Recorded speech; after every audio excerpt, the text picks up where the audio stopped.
त्रंसते हस्तात् त्वाक्यैव परिदह्यते न चाशक्नोम्यवस्थातुं भ्रमतीव च मे मनः निमित्तानि च पश्यामि विपरीतानि केशव न चाश्रेयोऽनुपश्यामि हत्वा स्वजनमाहवे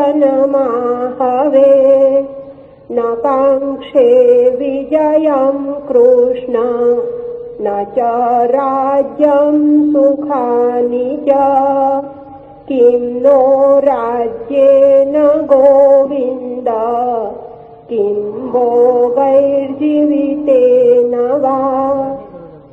मेरे हाथ से गांडीव धनुष गिरा जा रहा है, मेरे शरीर की रचना जल रही है, मेरे शरीर की त्वचा जल रही है, मेरा मन मेरे वश में नहीं है, इसलिए मैं रथ में बैठने के लिए भी समर्थ नहीं हूँ।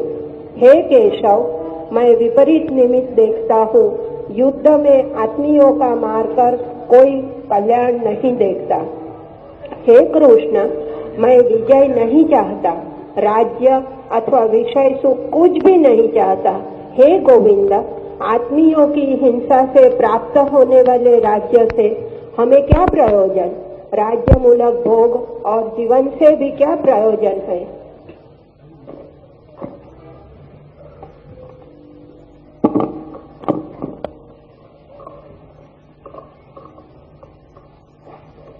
अर्जुन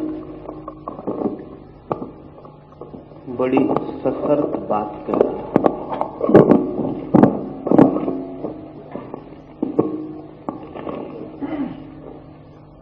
बहुत कंडीशनल शर्त से बंधा उसका वक्तव्य। सुख के भ्रम से वो मुक्त नहीं हुआ, लेकिन वो कह रहा है कि अपनों को मारकर जो सुख मिलेगा, ऐसे सुख से क्या प्रयोजन? अपनों को मारकर जो राज्य मिलेगा, ऐसे राज्य से क्या प्रयोजन? अगर अपनों को बिना मारे राज्य मिल जाए और अपनों को बिना मारे सुख मिल जाए तो अर्जुन लेने को तैयार है। सुख मिल सकता है, इसमें उसे कोई संदेह नहीं है। कल्याण हो सकता है, इसमें उसे कोई संदेह नहीं है। अपनों को मारने में उसे संदेह है। इस मनोदशा को समझ लेना उपयोगी है। हम सब भी ऐसे ही शर्तों में सोचते हैं। वेंगर ने एक किताब लिखी है, the philosophy of as if.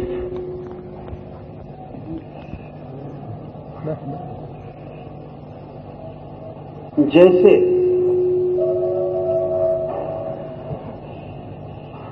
सारा जीवन ही यदि पर खड़ा है, यदि ऐसा हो तो सुख मिल सकेगा, यदि ऐसा न हो तो सुख नहीं मिल सकेगा, यदि ऐसा हो तो कल्याण हो सकेगा, यदि ऐसा न हो तो कल्याण नहीं हो सकेगा। लेकिन एक बात निश्चित है कि सुख मिल सकता है, शर्त पूरी होनी चाहिए।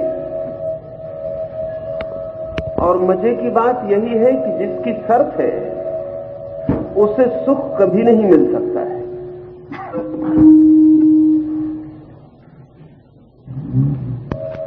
क्यों? क्योंकि जिसे सुख का भ्रम नहीं टूटा, डिसइल्यूजनमेंट नहीं हुआ, जिसका सुख का मोह भंग नहीं हुआ, उसे सुख नहीं मिल सकता है। सुख मिलता है केवल उसे जो इस सत्य को जान लेता कि सुख इस जगत में संभव नहीं है। बड़ा पैराडॉक्सिकल, बड़ा उल्टा दिखाई पड़ता है। जो सोचता है इस जगत में सुख मिल सकता, कुछ शर्तें भर पूरी हो जाएं, वो केवल नए नए दुख खोजता चला जाता है। असल में हर दुख को खोजना हो तो सुख बनाकर ही खोजना पड़ता है। दुख के खोजने की तरकीब ही यही है कि उसे सुख मानकर खोजना पड़ता है।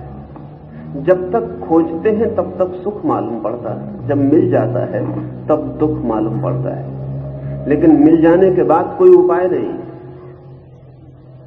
अर्जुन अगर कहे कि सुख संभव कहां है, संसार में कल्याण संभव कहां है, राज्य में प्रयोजन कहां है, अगर वो ऐसा कहे तो उसका प्रश्न बेशर्त है, अनकंडीशनल है।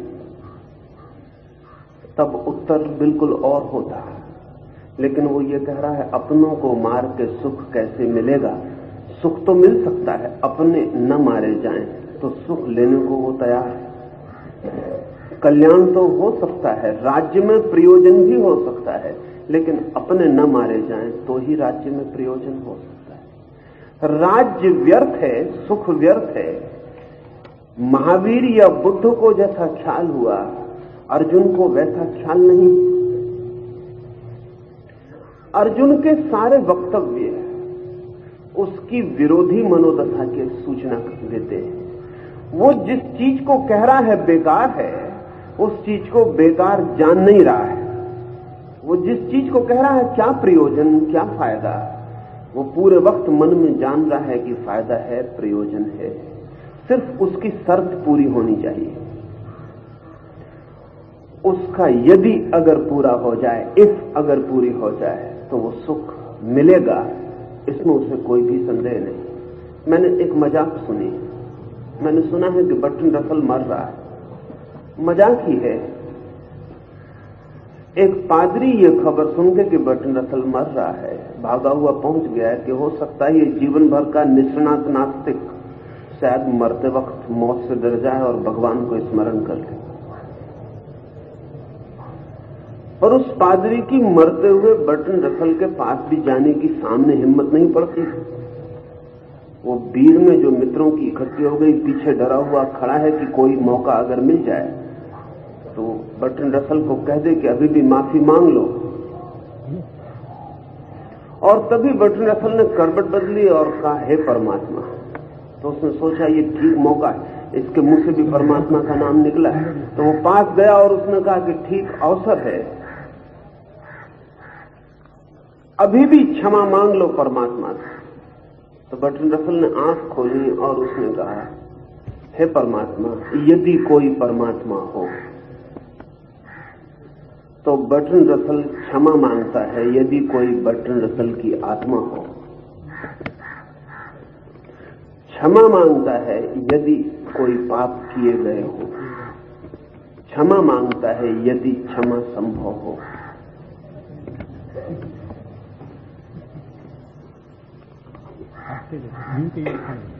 सारा जीवन हमारा यदि से घिरा है। बर्ट्रैंड रसल साफ है, ईमानदार है, हम इतने साफ नहीं। अर्जुन भी साफ नहीं है, बहुत कंफ्यूज्ड है, बहुत उलझा हुआ है। चित्त की गांठ उसकी बहुत इर्छी तिरछी। वो कह रहा है सुख तो मिल सकता है, लेकिन यदि अपने ना मरे। वो कहता है राज्य कल्याणकारी है, मिल जाए तो, यदि अपने ना मरे। ये यदि ही उसकी गांठ है। और जो आदमी ऐसा कहता है उसे सुख, राज्य, धन, यश, उनका मोह नहीं टूट गया, उनकी आकांक्षा नहीं टूट गई, उनकी अभीप्सा नहीं टूट गई। पीछे वो बहुत तैयार है, सब मिल जाए, लेकिन उसके यदि भी पूरे होने चाहिए। इसलिए कृष्ण को निरंतर पूरे समय उसके साथ श्रम करना पड़ रहा है। वो श्रम उसके सेल्फ कंट्राडिक्टरी, उसके आत्म विरोधी चिंतन के लिए करना पड़ रहा है, क्योंकि पूरे समय ये दिखाई पड़ रहा है कि वो जो कह रहा है वही चाह रहा है, जिससे भाग रहा है उसी को मांग रहा है, जिससे बचना चाह रहा है उसी को आलिंगन कर रहा है। अर्जुन की ये दशा ठीक से समझ लेनी चाहिए। ऐसा अर्जुन हम सबके भीतर है, जिसे हम एक हाथ से धकाते हैं उसे दूसरे हाथ से खींचते रहते हैं।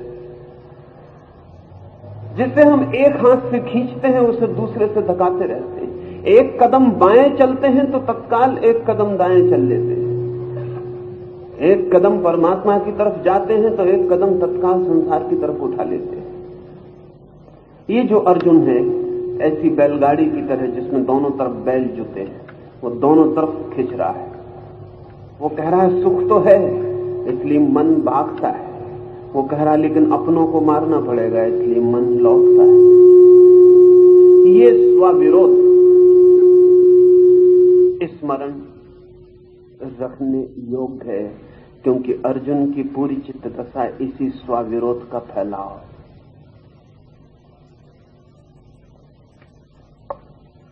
आचार्य श्री विषादग्रस्त अर्जुन के चित्त की दशा हमने देखी। अब विषाद होने से व्यक्ति स्वभाव से यानी आत्मभाव से दूर हो जाता है, स्वभाव का वियोग होता है। तो गीता के प्रथम अध्याय को अर्जुन विषाद योग कहा गया है, वह कैसे? विषाद का योग से क्या संबंध है, या गीता के योग शब्द किस अर्थ में है?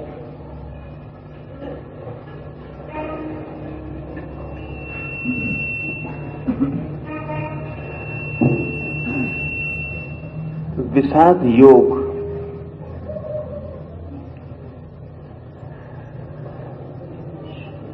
के बहुत अर्थ हैं और योग के ऐसे भी अर्थ हैं जो साधारणतः योग से हमारी धारणा है उसके ठीक विपरीत है। ये ठीक ही सवाल है कि विषाद कैसे योग हो सकता है, आनंद योग हो सकता है, विषाद कैसे योग हो सकता है। लेकिन विषाद इसलिए योग हो सकता है कि वो आनंद का ही शीर्षासन करता हुआ रूप, वो आनंद ही सिर के बल खड़ा है। आप अपने पैर के बल खड़े हो तो भी आदमी हैं और सिर के बल खड़े हो जाएं तो भी आदमी हैं। जिसको हम स्वभाव से विपरीत जाना कहते हैं वो भी स्वभाव का उल्टा खड़ा हो जाना, इन्वर्शन। जिसको हम विक्षिप्त कहते हैं वो भी स्वभाव का विकृत हो जाना है, परवर्शन। लेकिन है स्वभाव ही।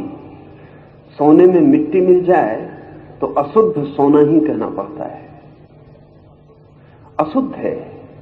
इसलिए पूछा जा सकता है कि जो अशुद्ध है उसे सोना क्यों कह रहे हैं, लेकिन सोना ही कहना पड़ेगा, अशुद्ध होकर भी सोना है। और इसलिए भी सोना कहना पड़ेगा कि अशुद्धि जल सकती है और सोना वापस सोना हो सकता है। विषाद योग इसलिए कह रहे हैं कि विषाद है, विषाद जल सकता है, योग बच सकता है, आनंद की यात्रा हो सकती है। कोई भी इतने विषाद को उपलब्ध नहीं हो गया कि स्वरूप को वापस लौट ना सके। विषाद की गहरी से गहरी अवस्था में भी स्वरूप तक लौटने की पगडंडी शेष है। उस पगडंडी के स्मरण के लिए योग कह रहे हैं। और वो जो विषाद है वो भी इसलिए हो रहा है। विषाद क्यों हो रहा है? एक पत्थर को विषाद नहीं होता, नहीं होता इसलिए कि आनंद भी नहीं हो सकता है। विषाद हो इसलिए रहा है, वो भी एक गहरे अर्थ में आनंद का स्मरण है, इसलिए विषाद हो रहा है। वो भी इस बात का स्मरण है, गहरे में चेतना कहीं जान रही है कि जो मैं हो सकता हूं वो नहीं हो पा रहा हूं, जो मैं पा सकता हूं वो मैं नहीं पा रहा हूं, जो संभव है वो संभव नहीं हो पा रहा है, इसलिए विषाद हो रहा है। इसलिए जितनी प्रतिभाशाली व्यक्तित्व हो उतने ही गहरे विषाद में उतरेगा।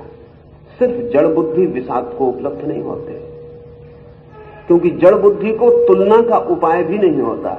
उसे ये भी ख्याल नहीं होता कि मैं क्या हो सकता हूं।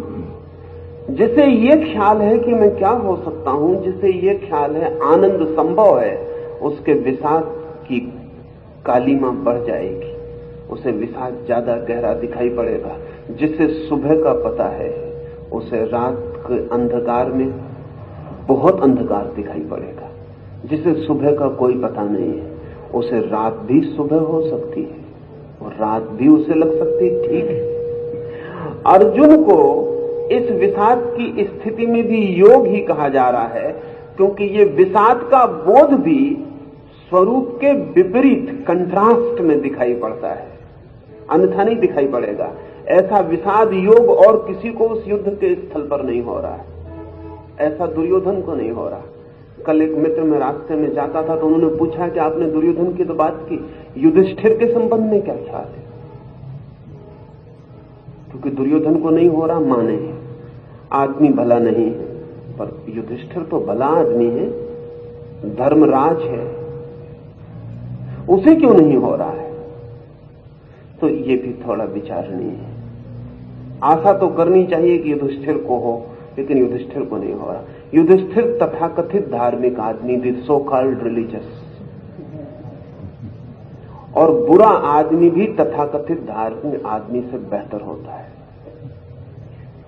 क्योंकि बुरे आदमी को आज नहीं कल बुरे की पीड़ा और बुरे का कांटा चुभने लगेगा, लेकिन तथाकथित धार्मिक आदमी को वो पीड़ा भी नहीं चुभती, क्योंकि वो मानकर ही चलता है कि धार्मिक है, विषाद कैसे हो। युधिष्ठिर अपने धार्मिक होने में आश्वस्त है, आश्वासन बड़ा झूठा है लेकिन आश्वस्त है। असल में युधिष्ठिर रूढ़िग्रस्त धार्मिक आदमी की प्रतिमा है। दो तरह के धार्मिक आदमी होते हैं, एक तो उदार धार्मिक आदमी होते हैं, बारोट, जिनका धर्म अतीत की उधारी से आता है, और एक वे धार्मिक आदमी होते हैं जिनका धर्म उनकी आंतरिक क्रांति से आता है। तो अर्जुन आंतरिक क्रांति के द्वार पर खड़ा हुआ धार्मिक आदमी है, धार्मिक है नहीं लेकिन क्रांति के द्वार पर खड़ा हुआ, उस पीड़ा से गुजर रहा है जिससे धर्म पैदा हो सकता है। युधिष्ठिर तृप्त है, अतीत से जो धर्म मिला है उससे राजी है, इसलिए धार्मिक भी हो सकते हैं, जुआ भी खेल सकते हैं, तब भी कोई संदेह मन में पैदा नहीं होता। धार्मिक भी हो सकते हैं, राज्य के युद्ध पर भी जा सकते हैं, तब भी कोई संदेह मन में पैदा नहीं होता। धार्मिक भी हैं और सब तथाकथित धर्म के आसपास अधर्म पूरी तरह चलता है, कोई पीड़ा उससे नहीं होती। आमतौर से मंदिर में, मस्जिद में, गुरुद्वारा में, चर्च में जाने वाला आदमी युधिष्ठिर से तालमेल रखता है, तृप्त है, गीता रोज पढ़ता है, धार्मिक आदमी है, बात समाप्त हो गई। गीता कंठस्थ है, पक्का धार्मिक आदमी, बात समाप्त हो गई। सब उसे मालूम है जो मालूम करने योग्य है, बात समाप्त हो गई। ऐसा आदमी चली हुई कारतूस जैसा होता है, उसमें कुछ चलने को नहीं होता, खाली कारतूस होता है, उसमें बारूद नहीं होती। खाली कारतूस अच्छी भी मालूम पड़ती है क्योंकि उससे बहुत खतरा भी नहीं होता। युधिष्ठिर इस अर्थों में धर्मराज है, अतीत से जो धर्म मिला है उसकी धरोहर, अतीत से, परंपरा से, रूढ़ी से जो धर्म मिला है वे उसके प्रतीक, प्रतिमा पुरुष है, उन्हें कोई अड़चन नहीं होती।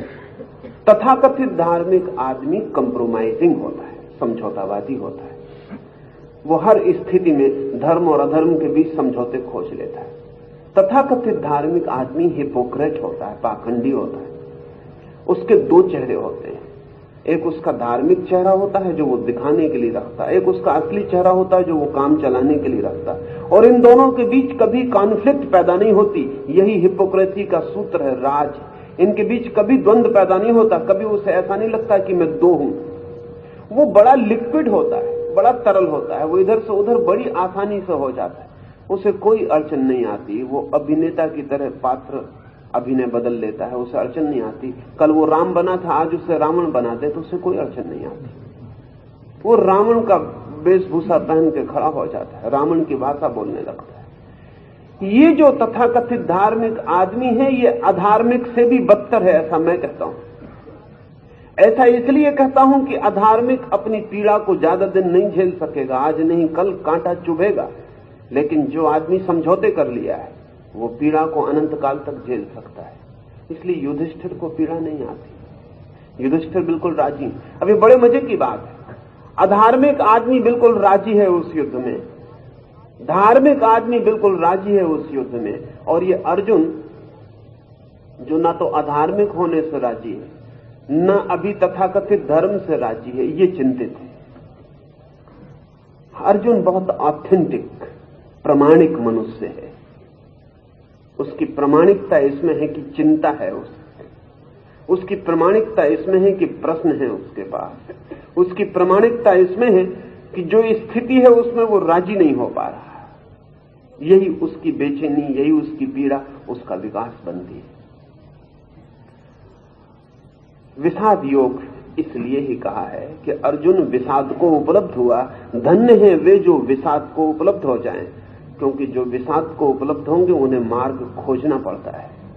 अभागे हैं वे जिनको विषाद भी नहीं मिला, उनको आनंद तो कभी मिलेगा नहीं। धन्य है वे जो विरह को उपलब्ध हो जाएं, क्योंकि विरह मिलन की आकांक्षा है।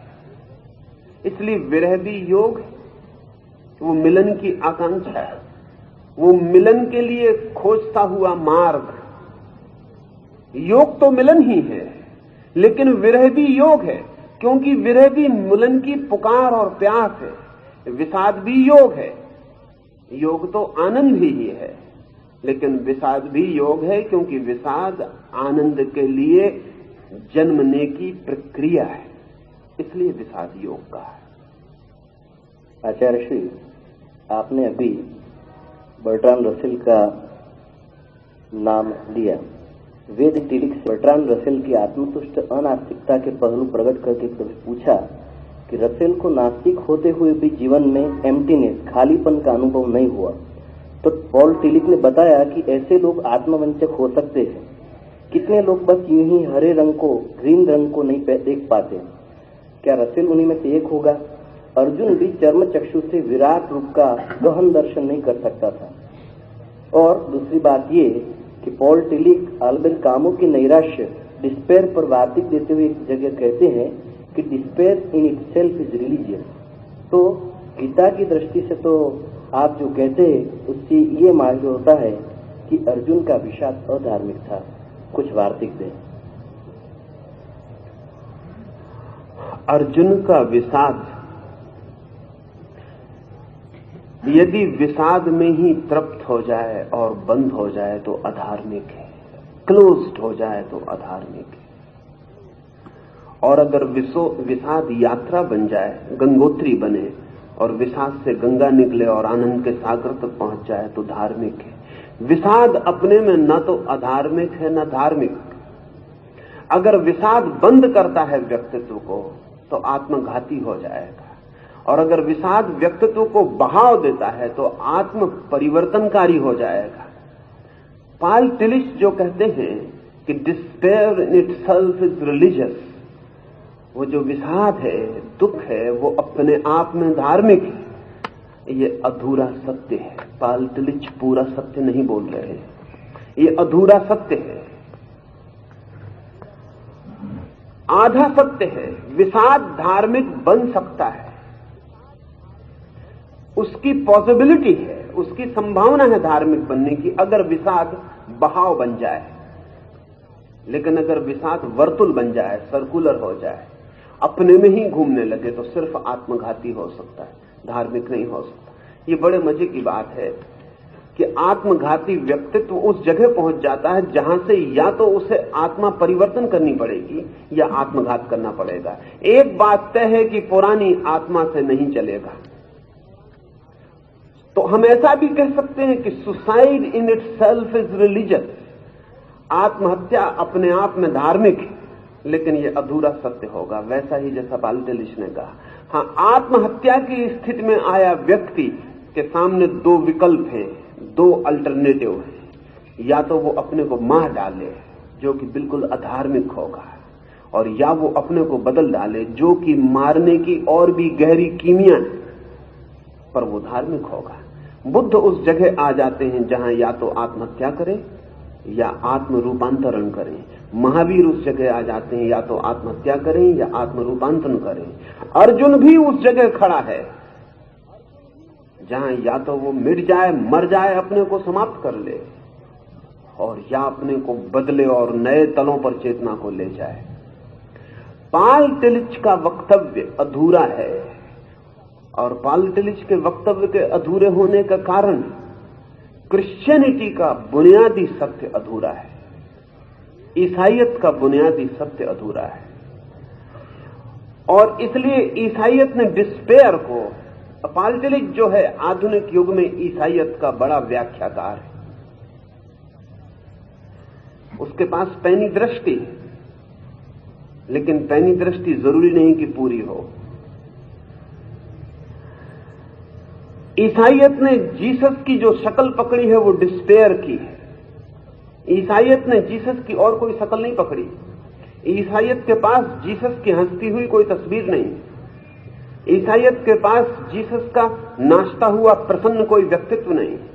ईसाइयत के पास सच्चित आनंद की घोषणा करने वाले जीसस की कोई धारणा नहीं है, कोई प्रतिमा नहीं।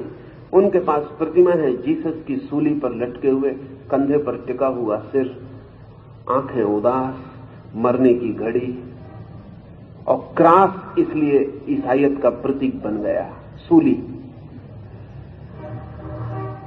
ये जो डिस्पेयर और सूली है, ये अपने आप में धार्मिक नहीं है। हो सकती है धार्मिक, नहीं भी हो सकती है। और पाल टिलिच बर्ट्रैंड रसल के संबंध में गलत बात कहते हैं, पूरी ही तरह गलत कहते हैं। अगर वे ये कहते हैं कि बर्ट्रैंड रसल जैसे लोग आत्मवंचक हैं, क्योंकि बर्ट्रैंड रसल नास्तिक है, ईश्वर पर उसकी कोई आस्था नहीं। इसलिए अगर कोई पूछता है पाल टिलिच से कि बर्ट्रैंड रसल को ईश्वर पर कोई आस्था नहीं, फिर भी बर्ट्रैंड रसल को अर्थहीनता, एम्प्टीनेस, खालीपन का कोई बोध नहीं होता, जैसा सात्र को होता है या कामू को या किसी और को होता है, बर्ट्रैंड रसल को क्यों नहीं होता? अगर वे नास्तिक है तो उन्हें खालीपन का अनुभव होना चाहिए।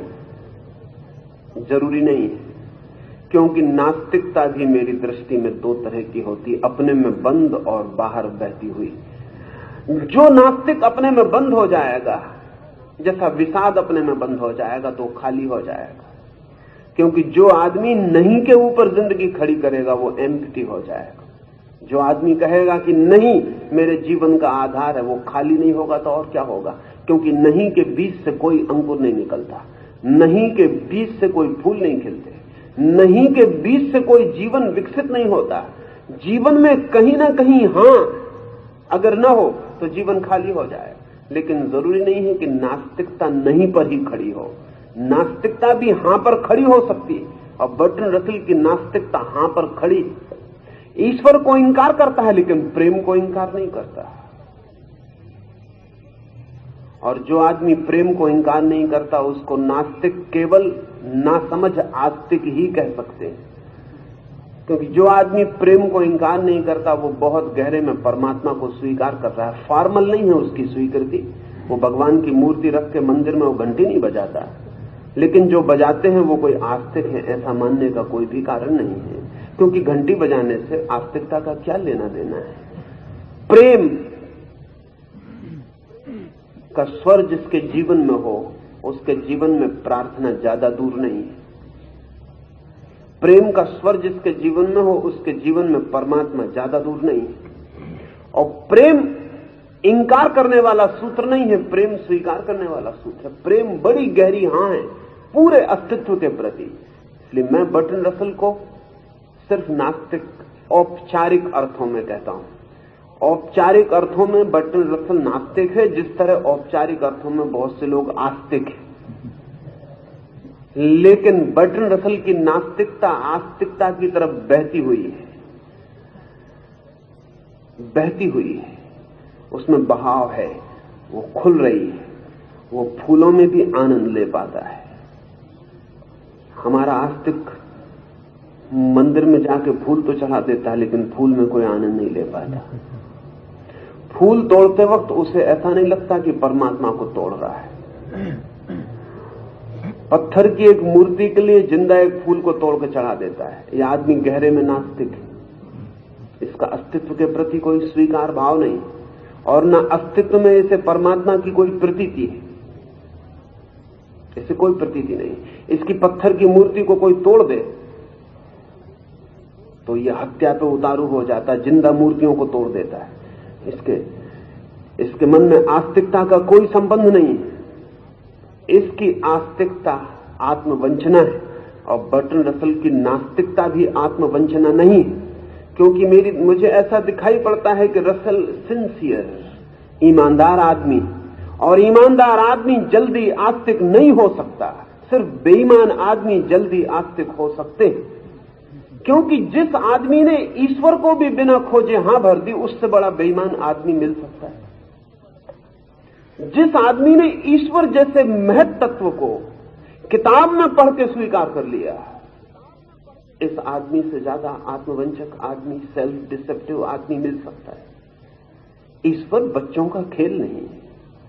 ईश्वर किताबों में पढ़े हुए पाठ से संबंधित नहीं। ईश्वर मां बाप से सिखाए गए सिद्धांतों से क्या वास्ता है?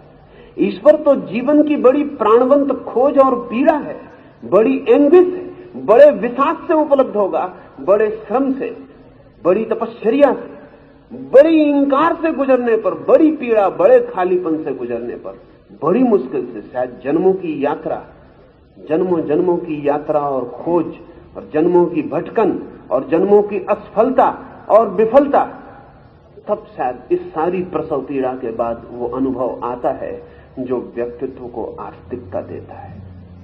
तब, लेकिन मैं मानता हूं कि बर्ट्रैंड रसल वैसी यात्रा पर है, इसलिए खाली नहीं, छात्र खाली है, उसकी नास्तिकता क्लोज्ड है, एनसर्कल्ड इन वन सेल्फ, अपने भीतर ही वर्तुल बना के घूम रही है।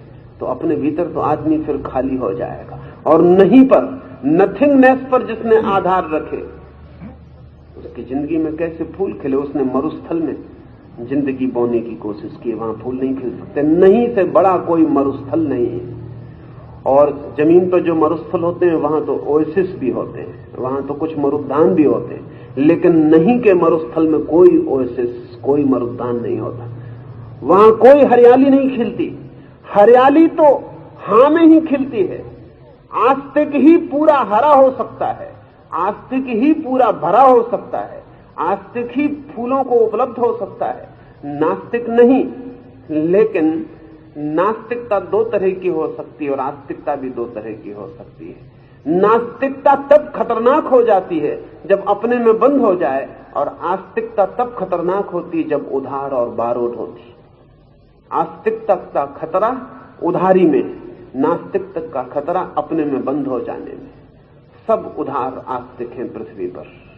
नास्तिक तक होने की ईमानदारी नहीं है, तो आस्तिक होने का बहुत विराट कदम बिल्कुल असंभव है। तो मैं तो मानता हूं कि नास्तिकता पहली सीढ़ी है आस्तिक होने के लिए, शिक्षण है नास्तिकता।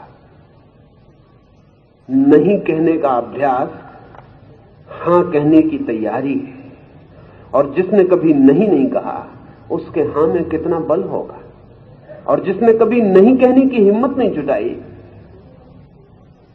उसके हां में कितना प्राण, कितनी आत्मा हो सकती है। बर्ट्रैंड रसल, मैं मानता हूं, नास्तिकता के उस दौर से गुजरता हुआ व्यक्ति है जो खोज रहा है और बिना खोजे हां नहीं भर सकता। उचित है, ठीक है, धार्मिक है। रसल को मैं नास्तिक कहता हूं, लेकिन धार्मिक नास्तिक, और तथाकथित आस्तिकों को मैं आस्तिक कहता हूं, लेकिन अधार्मिक आस्तिक। ये शब्द उल्टे मालूम पड़ते हैं, लेकिन उल्टे नहीं। अर्जुन का विषाद बहुत धार्मिक है, उसमें गति है।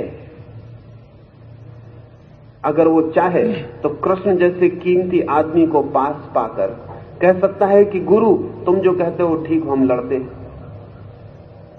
नहीं कहता, कृष्ण से जूझता है। कृष्ण से जूझने की हिम्मत साधारण नहीं है। कृष्ण जैसे व्यक्तित्व के पास हां करने का मन होता है। कृष्ण जैसे व्यक्तित्व को ना कहने में पीड़ा होती।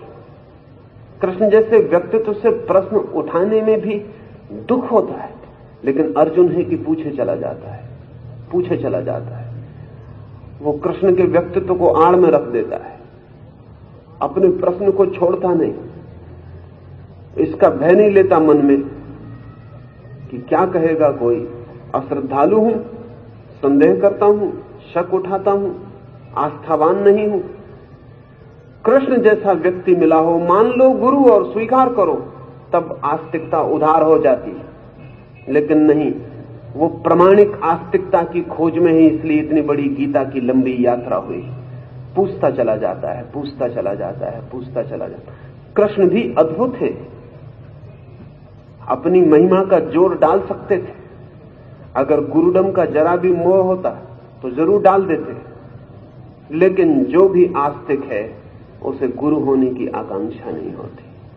परमात्मा ही है तो और व्यक्ति को गुरु होने की कोई जरूरत नहीं रह जाती। और जिसे परमात्मा पर भरोसा है वो प्रश्नों को संदेह की दृष्टि से नहीं देखता, निंदा की दृष्टि से भी नहीं देखता, क्योंकि वो जानता है परमात्मा है और ये व्यक्ति पूछ रहा है तो यात्रा कर रहा है, पहुंच जाएगा।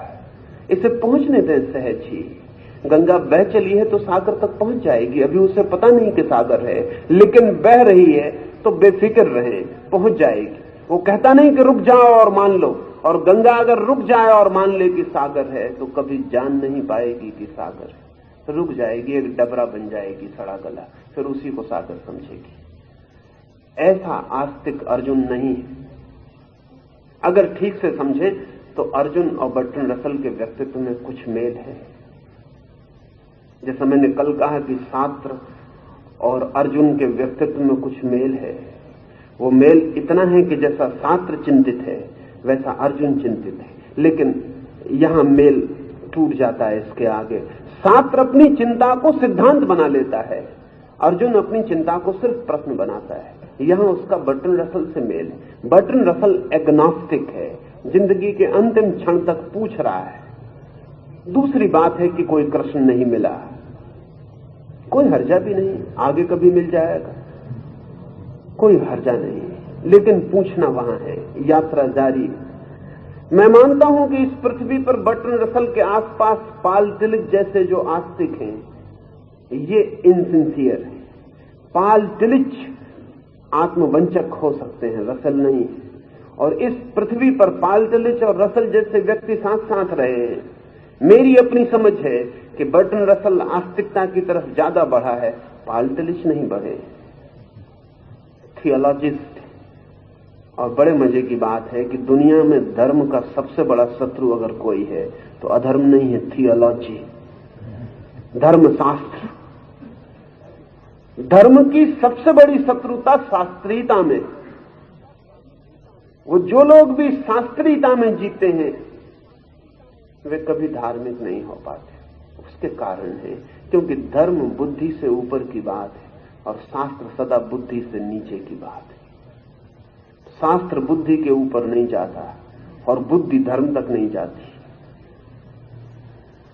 पाल तिलिच सिर्फ बुद्धि से जी रहे हैं। ऐसा नहीं कि बर्ट्रैंड रसल बुद्धि को इंकार कर रहा है, पूरी तरह बुद्धि से जी रहे हैं, लेकिन बुद्धि की स्वीकृति नहीं है। बुद्धि पर भी बर्ट्रैंड रसल को संदेह है, वो स्केप्टिक है बुद्धि के बाबत भी। ये उसे लगता है कि बुद्धि की भी सीमाएं हैं। अर्जुन में बड़ा गहरा समन्वय है, रसल और शास्त्र जैसे इकट्ठे हैं। उसका विषाद धार्मिक है क्योंकि उसका विश्वास श्रद्धा पर ले जाने वाला है।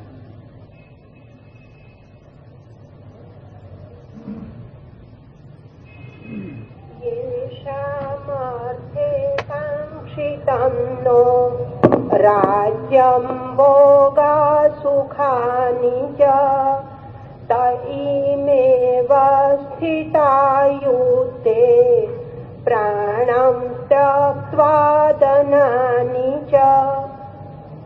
जिन पिता पुत्र आदि के लिए हम राज्य भोग और सुख चाहते हैं वे ही ये सब अपने प्राण और धन का त्याग कर युद्ध के लिए खड़े हैं।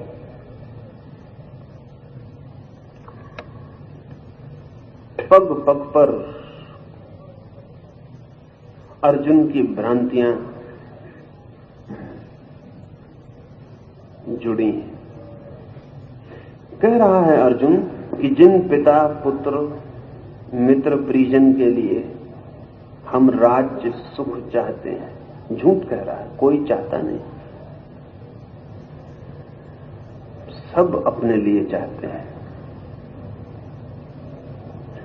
और अगर पिता पुत्र के लिए चाहते हैं तो सिर्फ इसलिए कि वो अपने पिता हैं, अपना पुत्र है।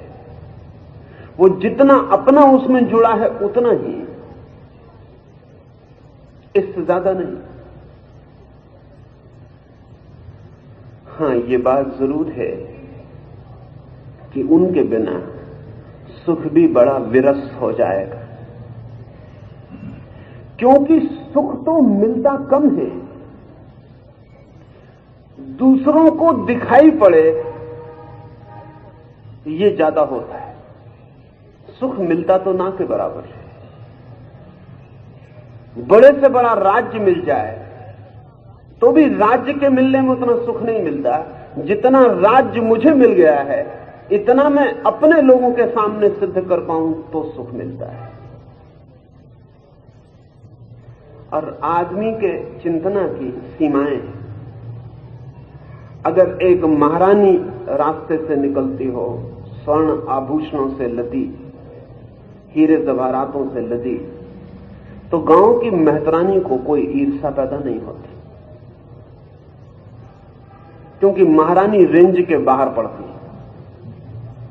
मेहतरानी के चिंतना की रेंज नहीं है, वो सीमा नहीं है उसकी। महारानी से कोई ईर्ष्या पैदा नहीं होती, लेकिन पड़ोस की मेहतरानी अगर एक नकली कांच का टुकड़ा भी लटका के निकल जाए तो प्राण में तीर चुभ जाता है, वो रेंज के भीतर है।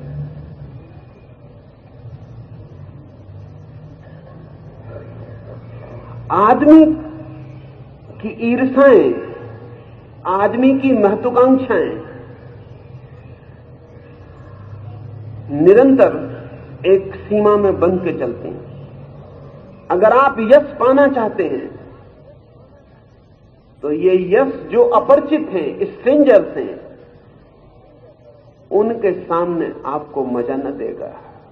जो अपने हैं, परिचित हैं, उनके सामने ही आपको मजा देगा, क्योंकि जो अपरिचित हैं उनके सामने अहंकार को सिद्ध करने में कोई सुख नहीं। जो अपने हैं उन्हीं को हराने का मजा है, जो अपने हैं उन्हीं को दिखाने का मजा है कि देखो मैं क्या हो गया और तुम नहीं हो पाए। जीसस ने कहीं कहा है कि पैगंबर या तीर्थंकर अपने ही गांव में कभी आदृत नहीं होते, यद्यपि चाहेंगे अपने ही गांव में आदृत होना, लेकिन हो नहीं सकते। अगर जीसस अपने ही गांव में गए हों तो लोग कहेंगे बढ़ई का लड़का, वही ना जोसेफ का बढ़ई का लड़का, कहां से ज्ञान पालेगा? अभी कल तक लकड़ी काटता था, ज्ञान पा लिया, लोग हंसेंगे।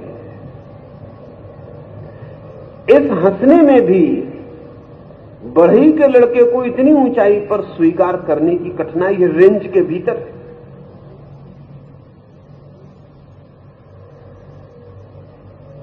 बहुत कठिन। कोई प्रोफेट अपने गांव में पहुंच जाए, बड़ी कठिन बात है,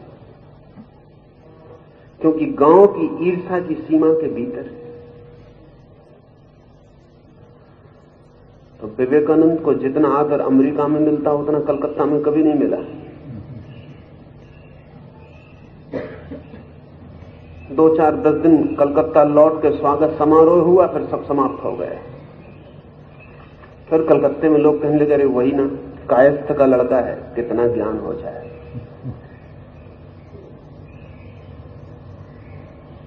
रामतीर्थ को अमेरिका में भारी सम्मान मिला, काशी में नहीं मिला। काशी में एक पंडित ने खड़े होकर कहा कि संस्कृत का आभासा नहीं आता और ब्रह्म ज्ञान की बातें कर रहे हो, पहले संस्कृत सीखो। और बेचारे रामतीर्थ संस्कृत सीखने गए।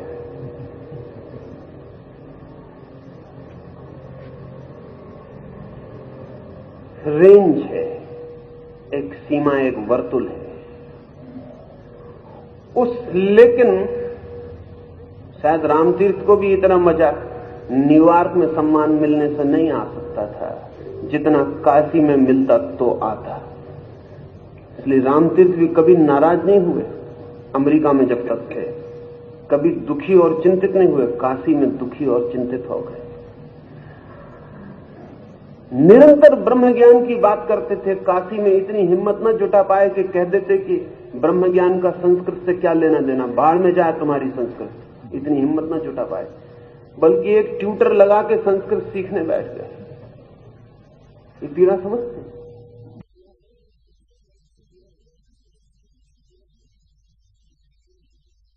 वो जो अर्जुन कह रहा है निरंतर सरासर झूठ कह रहा है, उसे पता नहीं है, क्योंकि झूठ भी आदमी में ऐसा खून में मिला हुआ है कि उसका पता भी मुश्किल से चलता है। असल में असली झूठ वही है जो हमारे खून में मिल गए। जिन झूठों का हमें पता चलता उनकी बहुत गहराई नहीं, जिन झूठों का हमें पता नहीं चलता, जिनके लिए हम कॉन्शियस भी नहीं होते, चेतन भी नहीं होते, वही झूठ हमारे हड्डी मांस मज्जा बन गए। अर्जुन वैसा ही झूठ बोल रहा है जो हम सब बोलते हैं। पति अपनी पत्नी से कहता है कि तेरे लिए ही सब कर रहा हूं, पत्नी अपने पति से कहती तुम्हारे लिए ही सब कर रहे हैं। कोई किसी के लिए नहीं कर रहा है। हम सब अहंकार केंद्रित होकर जीते हैं। अहंकार की सीमा रेखा में जो जो अपने मालूम पड़ते हैं उनके लिए भी हम उतना ही करते हैं जितने से हमारा अपना भरता है। वो जो अपनापन भरता है, जितना वो मेरे ईगो, मेरे अहंकार के हिस्से होते हैं, उतना ही हम उनके लिए करते हैं। वही पत्नी कल अपनी पत्नी न रह जाए, डाइवोर्स का विचार करने लगे, बस फिर सब करना बंद हो जाता। जिस मित्र के लिए हम जान देने को तैयार थे, कल उसी की जान भी ले सकते, सब भूल जाता है। क्या हो जाता है? जब तक वो मैं के लिए मजबूत करता था तब तक अपना था, और जब मैं के लिए मजबूत नहीं करता तब अपना नहीं रह जाता। नहीं, अर्जुन गलत कह रहा है, उसे पता नहीं हो, उसे पता हो तब तो बात और हो जाए, उसे पता पड़ेगा धीरे धीरे। गलत कह रहा है कि जिनके लिए हम राज्य चाहते हैं, नहीं, उसे कहना चाहिए कि जिनके बिना राज्य चाहने में मजा न रह जाएगा। चाहते तो अपने ही लिए, लेकिन जिनकी आंखों के सामने चाहने में मजा आएगा कि मिले, जब वे ही ना होंगे तो अपरिचित अनजान लोगों के बीच राज्य लेकर भी क्या करेंगे? अहंकार का मजा भी क्या होगा उनके बीच, जो जानते ही नहीं कि तुम कौन हो। जो जानते हैं कि तुम कौन हो, उन्हीं के बीच आकाश छूने पर पता चलेगा कि देखो। ध्यान रहे, हम अपने दुश्मनों से ही प्रतियोगिता नहीं कर रहे हैं, अपने मित्रों से हमारी और भी गहरी प्रतियोगिता है। अपरिचितों से हमारा कोई प्रतिस्पर्धा नहीं है, परिचितों से हमारी असली प्रतिस्पर्धा है। इसलिए दो अपरिचित कभी इतने बड़े दुश्मन नहीं हो सकते जितने दो सगे भाई हो सकते। उन्हीं से हमारी प्रतिस्पर्धा, उन्हीं के सामने सिद्ध करना है कि मैं कुछ हूं। वो अर्जुन गलत कह रहा है, लेकिन उसे साफ नहीं है स्वयं को, वो जान के नहीं कह रहा है। जान के जो हम झूठ बोलते हैं बहुत ऊपरी हैं, न जाने जो झूठ हमसे बोले जाते हैं वो बहुत गहरे हैं, और जन्मों जन्मों में हमने उन्हें अपने खून के साथ आत्मसात कर लिया है, एक कर लिया है। वैसा ही एक झूठ अर्जुन बोल रहा है कि जिनके लिए राज्य चाहा जाता है वे ही न होंगे तो राज्य का क्या करूंगा? नहीं, उचित सही तो यह है कि वो कहे राज्य तो अपने लिए चाहा जाता है, लेकिन जिनकी आंखों को चकाचौंध करना चाहूंगा जब वे आंखें ही ना होंगी तो अपने लिए भी चाह के क्या करूंगा, लेकिन वो अभी ये नहीं कह सकता। इतना ही वो कह सके तो जगह जगह गीता का कृष्ण चुप होने को तैयार है, लेकिन वो जो भी कहता है उसमें पता चलता है कि वो बातें उल्टी कह रहा है। अगर वो एक जगह भी सीधी और सच्ची बात कह दे, एक भी असर्शन उसका ऑथेंटिक हो, तो गीता का कृष्ण तत्काल चुप हो जाए, कहे बात खत्म हो गई, चलो वापस लौटा लेते हैं रथ को। लेकिन वो बात खत्म नहीं होती, क्योंकि अर्जुन पूरे समय दोहरे वक्तव्य बोल रहा है, डबल दोहरे वक्तव्य बोल रहा है। बोल कुछ और रहा है, चाहे कुछ और रहा है कुछ और, कह कुछ और रहा है, उसकी दुविधा कहीं और गहरे में प्रकट कहीं और कर रहा है। इसे हमें समझते चलना है, तभी हम कृष्ण के उत्तरों को समझ सकेंगे। जब तक हम अर्जुन के प्रश्नों की दुविधा और अर्जुन के प्रश्नों का उलझाव न समझ लें, तब तक कृष्णों के उत्तरों की गहराई और कृष्णों के उत्तरों के सुलझाव को समझना मुश्किल है।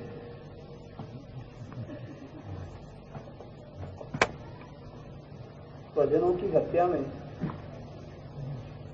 अर्जुन ने जो नच श्रेयोनु पश्यामि कहा, वहां वह प्रेयस से स्पष्टतः दूर ही लगता है।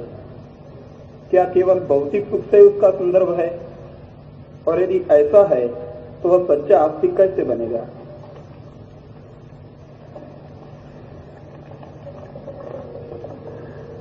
अर्जुन जहां है वहां भौतिक सुख से ही संबंध हो सकता है। आस्तिक का भौतिक सुख से संबंध नहीं होता, ऐसा नहीं है।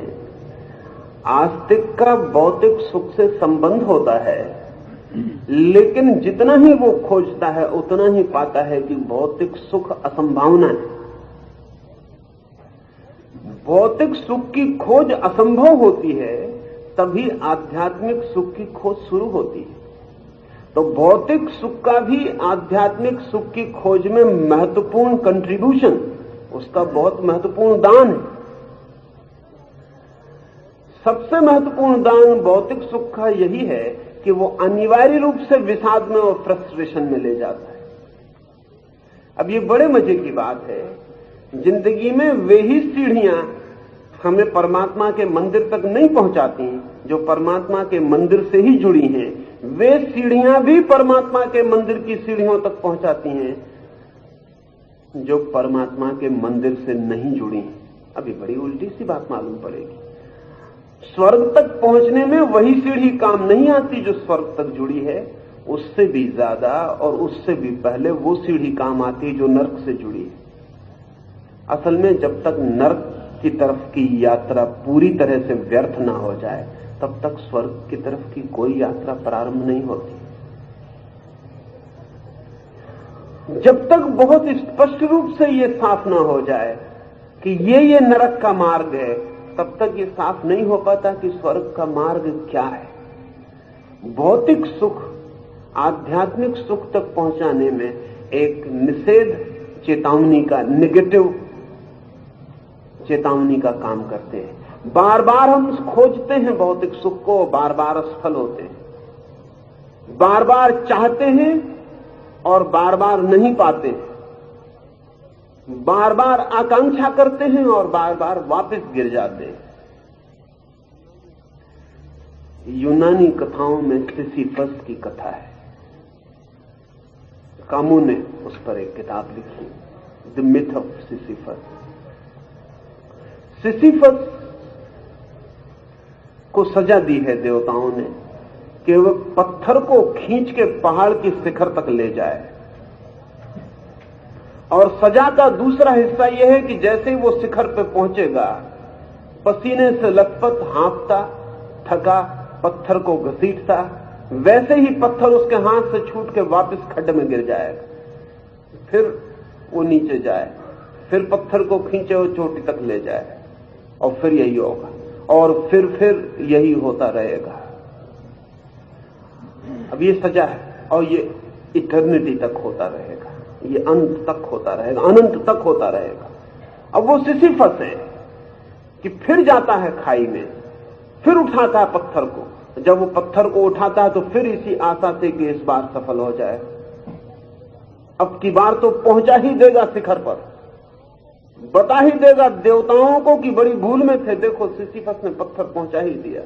फिर खींचता है, महीनों का श्रम अथक, किसी तरह टूटता मरता ऊपर शिखर पे पहुंचता है, पहुंच नहीं पाता कि पत्थर हाथ से छूट जाता, फिर खाई में गिर जाता। फिर सिसिफस उतर आता है। आप कहेंगे बड़ा पागल है, खाई में क्यों नहीं बैठ जाता? अगर इतना आपको पता चल गया तो आपकी जिंदगी में धर्म की शुरुआत हो जाएगी, क्योंकि हम सब सिसिफस हैं। कहानी अलग अलग होगी, पहाड़ अलग अलग होंगे, पत्थर अलग अलग होंगे, लेकिन सिसिफस हम सब हैं। हम वही काम बार बार किए चले जाते हैं, बार बार शिखर से छूटता है पत्थर और खाई में गिर जाता है। लेकिन बड़ा मजेदार है आदमी का मन, वो बार बार अपने को समझा लेता है कि कुछ भूल चूक हो गई, इस बार मालूम होता है, अगली बार सब ठीक कर लेंगे, फिर शुरू कर देता है। और ऐसी भूल चूक अगर एक आध जन्म में होते हो तो भी ठीक है। जो जानते हैं वो कहेंगे अनंत जन्मों में ऐसा ही होता रहा। भौतिक सुख की चाह आध्यात्मिक खोज का अनिवार्य हिस्सा है, क्योंकि उसकी विफलता, उसकी पूर्ण विफलता आध्यात्मिक आनंद की खोज का पहला चरण है।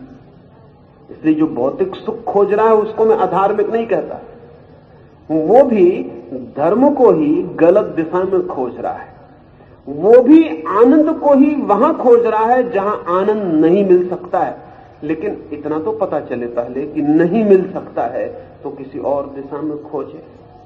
लाओत्से से किसी ने पूछा कि तुम कहते हो शास्त्रों से कुछ भी नहीं मिला, लेकिन हमने सुना है कि तुमने शास्त्र पढ़े। तो लाओत्से ने कहा कि नहीं, शास्त्रों से बहुत कुछ मिला। सबसे बड़ी बात तो ये मिली शास्त्र पढ़ के कि शास्त्रों से कुछ भी नहीं मिल सकता है। ये कोई कम मिलना है? नहीं कुछ मिल सकता है, लेकिन ये बिना पढ़े ये पता नहीं चल सकता। पढ़ा बहुत, खोजा बहुत, नहीं मिल सकता है ये जाना। ये कोई कम दान नहीं, निगेटिव है, इसलिए हमें ख्याल में नहीं आता। लेकिन एक बार ये ख्याल में आ जाए कि शब्द से, शास्त्र से नहीं मिल सकता है, तो शायद हम अस्तित्व में, जीवन में खोजने निकले। सुख में नहीं मिल सकता है सुख, तो फिर शायद हम शांति में खोजने निकले। बाहर नहीं मिल सकता है सुख, तो शायद हम भीतर खोजने निकले। पदार्थ में नहीं मिल सकता है सुख, तो शायद हम परमात्मा में खोजने निकले। लेकिन वो जो दूसरी खोज है, इस पहली खोज की विफलता से ही शुरू होती है। तो अर्जुन अभी जो बात कर रहा है वो तो भौतिक सुख की कर रहा है कि राज्य से क्या मिलेगा, परिजन नहीं रहेंगे तो क्या मिलेगा, सुख से क्या मिलेगा। लेकिन आध्यात्मिक खोज का पहला चरण उठाया जा रहा है, इसलिए मैं उसे धार्मिक व्यक्ति ही कहूंगा। धर्म को उपलब्ध हो गया ऐसा नहीं, धर्म को उपलब्ध होने के लिए जो आतुर है ऐसा। आचार्य श्री, आज सुबह पूज्य स्वामी श्री मनोहरी के साथ बहस हुआ। आपने कल बताया कि भगवत गीता मानस शास्त्र है और आधुनिक मानस शास्त्र के करीब आ जाता है। तो क्या आप साइक का अर्थ माइंड करके उसको सीमित करते हैं? साइक का जो मूल अर्थ है सोल, तो गीता को सिर्फ मानस शास्त्र कह के आप रुक जाएंगे कि अध्यात्म शास्त्र भी कहेंगे? कुछ स्पष्ट करें। मैं गीता को मनोविज्ञान ही कहूंगा, और मन से मेरा अर्थ आत्मा नहीं। मन से मेरा मतलब मन ही, माइंड ही। कई को दिक्कत और कठिनाई होगी, वो कहेंगे ये तो मैं गीता को नीचे गिरा रहा हूं, अध्यात्म शास्त्र कहना चाहिए। लेकिन आपसे कहना चाहूंगा कि अध्यात्म का कोई शास्त्र होता नहीं। ज्यादा से ज्यादा शास्त्र मन का हो सकता है। हां, मन का शास्त्र वहां तक पहुंचा दे जहां से अध्यात्म शुरू होता है, इतना ही हो सकता है। अध्यात्म शास्त्र होता ही नहीं, हो नहीं सकता। अध्यात्म जीवन होता है, शास्त्र नहीं। अधिक से अधिक जो शब्द कर सकता है वो ये है कि वो मन की आखिरी ऊंचाइयों और गहराइयों को छूने में समर्थ बना दे। कि मैं गीता को अध्यात्म शास्त्र कहकर व्यर्थ न करूंगा, वैसा कोई शास्त्र होता नहीं। और जो शास्त्र आध्यात्मिक होने का दावा करते हैं, शास्त्र तो क्या करते हैं, शास्त्र को मानने वाले दावा कर देते हैं। वे अपने शास्त्रों को व्यर्थ ही मनुष्य की सारी उपयोगिता के बाहर कर देते हैं। अध्यात्म है अनुभव, और जो अनिर्वचनीय है, और जो अवर्णनीय है, और जो व्याख्या के पार है, और जो शब्दों के अतीत है, और शास्त्र ही जिसे चिल्ला चिल्ला के कहते हैं कि मन से नहीं मिलेगा, मन के आगे मिलेगा। जो मन के आगे मिलेगा वो शब्दों में नहीं लिखा जा सकता है। इसलिए शास्त्र की आखिरी से आखिरी पहुंच मन है। उतना पहुंचा दे तो परम शास्त्र है, और उसके पार जो छलांग लगेगी वहां अध्यात्म शुरू होगा। गीता को मैं मनस शास्त्र कहता हूं क्योंकि गीता वहां तक पहुंचाने के सूत्र हैं उसमें जहां से छलांग, दी जंप, जहां से छलांग लग सकती। लेकिन अध्यात्म शास्त्र कोई शास्त्र होता नहीं। हाँ, आध्यात्मिक वक्तव्य हो सकते हैं, जैसे उपनिषद। उपनिषद आध्यात्मिक वक्तव्य है, लेकिन उनमें कोई विज्ञान नहीं है, इसलिए मनुष्य के बहुत काम के नहीं है। गीता बहुत काम की है। वक्तव्य है कि ब्रह्म है, ठीक है, एक वक्तव्य है कि ब्रह्म है, ठीक है, हमें पता नहीं। जो जानता है वो कहता है, जो नहीं जानता है वो कहता है होगा। बेयर स्टेटमेंट है। तो उपनिषद काम में आ सकता है जब आपको अध्यात्म का अनुभव हो जाए, तब आप उपनिषद में पढ़ के कह सकते हैं ठीक है, ऐसा मैंने भी जाना। तो उपनिषद जो है वो गवाही बन सकता है, विटनेस हो सकता है। लेकिन जब आप जान लें तब, और मजा यह है कि जब आप जान लें तो उपनिषद की गवाही की कोई जरूरत नहीं है। आप ही जानते हैं तो आप जो कहते हैं वही उपनिषद हो जाता है। तो उपनिषद जो है वो ज्यादा से ज्यादा गवाही बन सकता है सिद्ध के लिए, और सिद्ध के लिए कोई गवाही की सिद्ध के किसान की गीता नहीं है। लेकिन असली सवाल तो साधक के लिए है, और साधक का असली सवाल आध्यात्मिक नहीं है।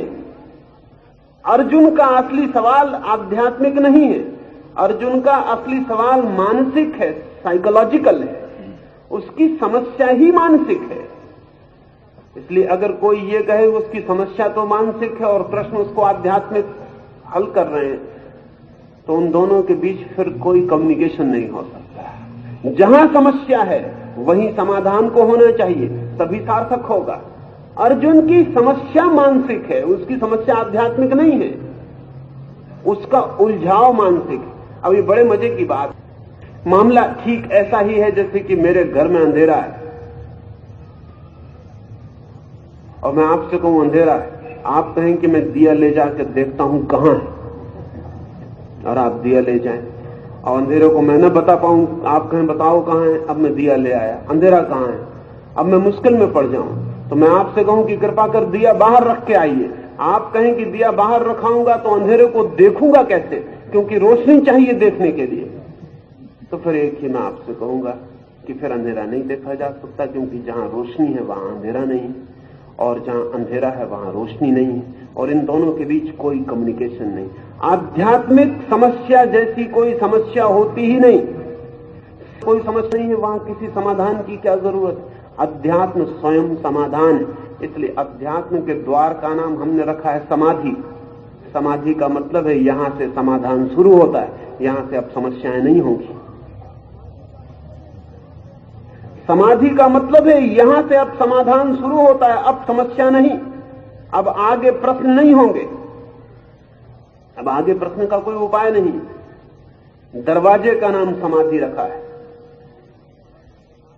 इसका मतलब यह है कि दरवाजे पे आ गए, अब इसके पार समाधान का जगत है, वहां समाधान ही समाधान होंगे, वहां अब कोई समस्या नहीं होगी। लेकिन समाधि के द्वार तक बड़ी समस्याएं होंगी, और वे सब समस्याएं मानसिक है। इस द प्रॉब्लम है, मन ही समस्या है।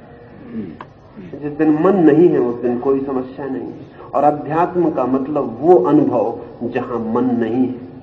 इसलिए मैं जब गीता को मनस शास्त्र कहता हूं तो अधिकतम जो शास्त्र के संबंध में कहा जा सकता है, द मैक्सिमम, वो मैं कह रहा हूं, उससे आगे कहा नहीं जा सकता। और जो लोग उसे आध्यात्मिक बनाएंगे वो पिटवा देंगे, उसे फेंकवा देंगे, क्योंकि अध्यात्म की कोई समस्या नहीं है किसी की, सबकी समस्या मन की। और जब मैं कहता हूं कृष्ण को, मैं कहता हूं मनोविज्ञान का पहला उद्घोषक, तो अधिकतम जो संश्लेषण, आत्मा का कोई संश्लेषण नहीं होता है, सारा खेल मन का है, सारा उपद्रव मन का है, मन के पार न कोई उपद्रव है, न कोई समस्या है, इसलिए मन के पार न कोई शास्त्र है। सब गुरु शिष्य मन तक है, मन के पार कोई गुरु शिष्य नहीं। मन के पार न अर्जुन है न कृष्ण है, मन के पार जो है उसका कोई नाम नहीं है, सब मन के भीतर सारी बात है। और इसलिए गीता बहुत विशिष्ट है। आध्यात्मिक वक्तव्य बहुत हैं, कीमती हैं, लेकिन वक्तव्य हैं, बेयर स्टेटमेंट्स हैं। एक आदमी कहता है ऐसा है, लेकिन इससे कोई हल नहीं होता। हमारी समस्याएं किसी और तल पर हैं, हमारी मुसीबतें किसी और तल पर हैं। उस तल पर ही बात होनी चाहिए। कृष्ण ने ठीक उस तल से बात की है जहां अर्जुन है। अगर कृष्ण अपने तल से बात करें तो गीता अध्यात्म शास्त्र होती, लेकिन तब अर्जुन को नहीं समझाया जा सकता था। अर्जुन कहता माफ करें, होगा, मेरा कोई संबंध नहीं है इससे। तब उन दोनों के बीच कोई संवाद नहीं हो सकता था। तब एक आदमी आकाश में और एक आदमी पाताल में होता। अर्जुन के सिर पे से बातें निकल जाती, कुछ पकड़ में अर्जुन को नहीं आने वाला था। लेकिन कृष्ण ठीक अर्जुन जहां है वहां से उसका हाथ पकड़ते हैं और वहीं से सारी समस्याओं को सुलझाना शुरू करते हैं। इसलिए गीता एक बहुत साइकिक, एक बहुत मनस की गतिमान व्यवस्था है। एक एक कदम अर्जुन ऊपर उठता है तो गीता ऊपर उठती है, अर्जुन नीचे गिरता है तो गीता नीचे गिरती है, अर्जुन जमीन पर गिर जाता है तो कृष्ण नीचे झुकते, अर्जुन खड़ा हो जाता है तो कृष्ण खड़े हो जाते। पूरे समय अर्जुन केंद्र पर है, कृष्ण नहीं है केंद्र पर। उपनिषद का ऋषि केंद्र पर है, वो अपने वक्तव्य दे रहा है, वो कह रहा है जो मैंने जाना वो मैं कहता हूं, उसका आपसे कोई संबंध नहीं।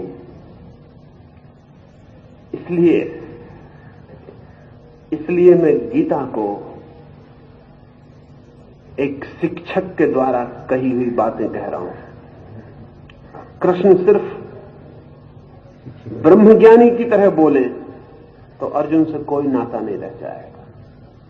वो बहुत नीचे झुक के अर्जुन के साथ खड़े होकर बोलते और धीरे धीरे जैसे अर्जुन ऊपर उठता है वैसे वो ऊपर उठते और वहां छोड़ते हैं गीता के आखिरी सूत्रों को जहां से मनस समाप्त हो जाता है और अध्यात्म शुरू होता है। उसके बाद चर्चा बंद हो जाती, उसके बाद चर्चा का कोई मतलब नहीं है। इसलिए मैंने बहुत जानकर कंसीडर्ड, मेरा जो वक्तव्य था ऐसे नहीं कह देता हूं, कुछ भी नहीं ऐसे कह देता हूं, बहुत जानकर कहा कि गीता एक साइकोलॉजी है और भविष्य सिर्फ उन्हीं ग्रंथों का है जो साइकोलॉजी है। भविष्य उन ग्रंथों का नहीं है जो मेटाफिजिक्स मर गई, अब उसकी कोई जगह नहीं। अब आदमी कहता है हमारी समस्याएं हैं, इन्हें हल करिए, और जो इन्हें हल करेगा उसकी जगह होगी। अब फ्रायड, जुंग, एडलर और फ्रोम और सलीवान उनकी दुनिया है। अब ये कपिल कणाद की दुनिया नहीं। और आने वाले भविष्य में कृष्ण अगर फ्रायड और जुंग और एडलर की पंक्ति में खड़े होने का साहस दिखलाते हैं तो ही गीता का भविष्य, अन्यथा कोई भविष्य नहीं। तो मैंने बहुत सोचकर कहा है, बहुत जानकर कहा है। बाइबल को मैं नहीं कह सकता कि वो मनस्शास्त्र है, नहीं कह सकता। कुछ वक्तव्य हैं जो मानसिक हैं, लेकिन बहुत गहरे में वो अध्यात्म है। अध्यात्म का मतलब जो जाना है जीसस ने वो वक्तव्य दे रहे हैं। वही तकलीफ हुई क्योंकि जीसस आकाश की बातें कर रहे हैं, सुनने वाले जमीन की बातें समझ रहे हैं, इसलिए सूली पे लटकाए गए। सूली पे लटकाने का कारण है, और बहुत सा कारण जीसस के ऊपर है। जीसस कह रहे हैं द किंगडम ऑफ गॉड, मैं तुम्हें परमात्मा के राज्य का मालिक बना दूंगा। लोग समझ रहे हैं कि वो जमीन के राज्य का मालिक बनाने वाले। यहूदियों ने रिपोर्ट कर दी उनकी कि ये आदमी खतरनाक है, रिबेलियस है, ये कुछ राज्य हड़पने की कोशिश कर रहा है। और जब उनसे पूछा पायलट ने कि क्या तुम राज्य हड़पने की कोशिश कर रहे हो, उन्होंने कहा कि हम राज्य पर हमला बोल रहे हैं। मगर वो दूसरे राज्य की बात कर रहे हैं, किंगडम ऑफ गॉड। वो कहीं राज्य किसी को पता नहीं। उन्होंने कहा यह आदमी खतरनाक, इस आदमी को सूली पर लटकाना चाहिए। जीसस जहां से बोल रहे हैं वहां सुनने वाले लोग नहीं हैं, और जहां जीसस बोल रहे हैं वहां उनका सुनने वाला एक भी आदमी नहीं। इसलिए जीसस और उनके सुनने वाले में कोई तालमेल नहीं। कृष्ण अद्भुत शिक्षक हैं। वो अर्जुन को प्राइमरी क्लास से लेकर ठीक यूनिवर्सिटी के आखिरी दरवाजे तक पहुंचाते हैं। वो बहुत लंबी यात्रा है, वो बहुत लंबी यात्रा है और बड़ी सूक्ष्म यात्रा है, और मैं वैसे ही चाहूंगा कि हम वैसे ही यात्रा करें। आचार्य जी, आपने बताया कि मनुष्य जन्मों जन्म का पुनरावर्तन करता रहता है, तो क्या पूर्ण जीवन पाने के लिए वह पुनरावर्तन जरूरी नहीं है? यदि न हो तो उसमें से अतिक्रमण कब होता है, और उसमें क्या गुरु या ग्रंथ कुछ मदद नहीं कर सकता? कृपया बताइए।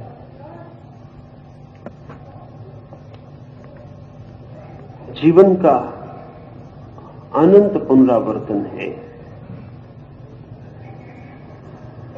उपयोगिता है उसकी, उससे प्रौढ़ता आती है, खतरा भी है उसका, उससे जड़ता भी आ सकती है। एक ही चीज से दोबारा गुजरने में दो संभावनाएं हैं। या तो दोबारा गुजरते वक्त आप उस चीज को ज्यादा जान लेंगे, और यह भी संभावना है कि दोबारा गुजरते वक्त आप उतना भी न जान पाएंगे जितना आपने पहली बार जाना था। दोनों ही बातें। आपके घर के सामने जो वृक्ष लगा है आप उसको शायद ही देखते हो, क्योंकि इतनी बार देखा है कि देखने की कोई जरूरत नहीं रह गई। पति पत्नी को शायद ही एक दूसरे को देखते हो, 30-30 साल साथ रहते हो गए, देख लिया था बहुत पहले जब शादी हुई थी, फिर देखने का कोई मौका नहीं आया। असल में देखने की कोई जरूरत नहीं आई। अपरिचित स्त्री सड़क से निकलती तो दिखाई पड़ती है, असल में अपरिचित दिखाई पड़ता है। परिचित के प्रति हम अंधे हो जाते हैं, ब्लाइंड स्पॉट हो जाता है, उसे देखने की कोई जरूरत नहीं होती। कभी आंख बंद करके सोचें कि आपके मां के चेहरा कैसा है, तो आप बड़ी मुश्किल में पड़ जाएंगे। फिल्म एक्ट्रेस का चेहरा याद आ सकता है, मां का चेहरा आंख बंद करके देखेंगे तो एकदम खोने लगेगा। थोड़ी देर में रूपरेखा गडमड हो जाएगी कि मां का चेहरा पकड़ में नहीं आता। इतना देखा है, इतने पास से देखा है कि कभी गौर से नहीं देखा। निकटता अपरिचय बन जाती है, निकटता अपरिचय बन जाती है। तो अनंत जीवन में एक से ही अनुभव से बार बार गुजरने पर दो संभावनाएं हैं, और चुनाव आप पर है कि आप क्या करेंगे। स्वतंत्रता आपकी है। आप ये भी कर सकते हैं कि आप बिल्कुल जड़ मैकेनिज्म हो जाएं, जैसा कि हम अधिक लोग हो गए, एक यंत्रवत घूमते रहें, बस वही रोज रोज करते रहें। कल भी क्रोध किया था, परसों भी क्रोध किया था, उसके पहले भी, पिछले वर्ष भी, उसके पहले वर्ष भी। इस जन्म का ही हिसाब रखें तो भी काफी है। अगर 50 साल जिए हैं तो कितनी है, और हर बार क्रोध करके कितनी बार पश्चाताप किया है, और हर बार पश्चाताप करके फिर दोबारा क्रोध किया है, फिर दोबारा पश्चाताप किया है। फिर धीरे धीरे एक रूटीन, एक व्यवस्था बन गई, और आदमी को देख के आप कह सकते हैं कि अभी क्रोध कर रहा है, थोड़ी देर बाद पश्चाताप करेगा। क्रोध में क्या कह रहा है ये भी बता सकते हैं, क्या कहेगा ये भी बता सकते हैं, अगर 2-4 दफे उसको क्रोध करते देखा। और बाद में भी प्रिडिक्ट कर सकते हैं कि क्रोध के बाद पश्चाताप में ये बातें ये कहेगा, कसम खाएगा कि अब क्रोध कभी नहीं करूंगा। हालांकि ये कसमें इसने पहले भी खाई, इसका कोई मतलब नहीं है। ये जड़ व्यवस्था हो गई। लेकिन पूर्व क्रोध किया है तो हर बार क्रोध का अनुभव उसे क्रोध से मुक्त कराने में सहयोगी होगा, और अगर बेहोशी से क्रोध किया है तो हर क्रोध का अनुभव उसे और भी क्रोध की जड़ मूर्छा में ले जाने में सहयोगी होता है। जीवन का पुनरावर्तन दोनों संभावनाएं खोलता है। हम कैसा उपयोग करेंगे हम पर निर्भर है। जीवन सिर्फ संभावनाएं देता है, हम उन संभावनाओं को क्या रूपांतरण देंगे ये हम पर निर्भर है। एक आदमी चाहे तो क्रोध करके और गहरे क्रोध का अभ्यासी बन सकता है, और एक आदमी चाहे तो क्रोध करके क्रोध की मूर्खता को देखकर, व्यर्थता को देखकर हो सकता है। जो आदमी जड़ होता चला जाता है तो वो अधार्मिक होता चला जाता है, वो और संसारी होता चला जाता है। जो आदमी चेतन होता चला जाता है वो धार्मिक होता चला जाता है, उसके जीवन में एक क्रांति होती चली जाती है। प्रत्येक पर निर्भर है कि जीवन का आप क्या करेंगे। जीवन निर्भर नहीं है, जीवन अवसर है, उसमें क्या करेंगे ये आप पर निर्भर है। ये निर्भरता ही आपके आत्मवान होने का प्रमाण है, ये निर्भरता ही आपको आत्मा होने का गौरव है। आपके पास आत्मा है अर्थात चुनाव की शक्ति है। अपने हजारों चक्कर लगाए हों, अगर आज भी आप निर्णय करें तो सारे चक्कर इसी क्षण छोड़ सकते हैं, तोड़ सकते हैं। लेकिन मन लीस्ट रेसिस्टेंस की तरफ बहता है। घर में मैं एक लोटा पानी गिरा दूं, फर्श से बह जाए, सूख जाए, पानी उड़ जाए, लेकिन एक सूखी रेखा फर्श पे छूट जाए, पानी नहीं है, जरा भी कुछ भी नहीं है, सिर्फ एक सूखी रेखा। और सूखी रेखा का मतलब क्या है?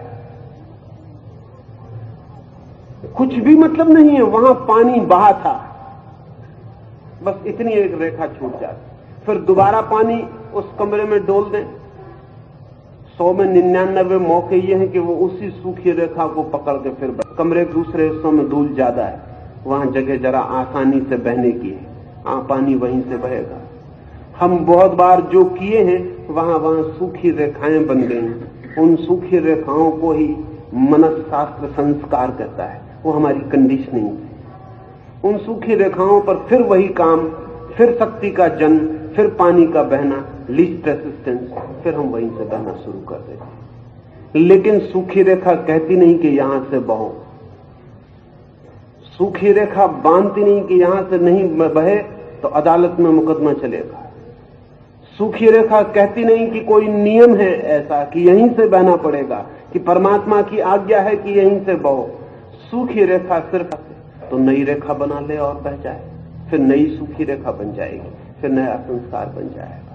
धर्म निर्णय और संकल्प है, जो होता रहा है उससे अन्यथा होने की चेष्टा, जो कल तक हुआ है उसकी समझ से वैसा दोबारा न हो, इसका संकल्प पूर्वक चुनाव है। इसे ही हम साधना कहें, योग कहें, जो भी नाम देना चाहें दे सकते हैं। एक आखिरी सूत्र और फिर सांझ को बात करें।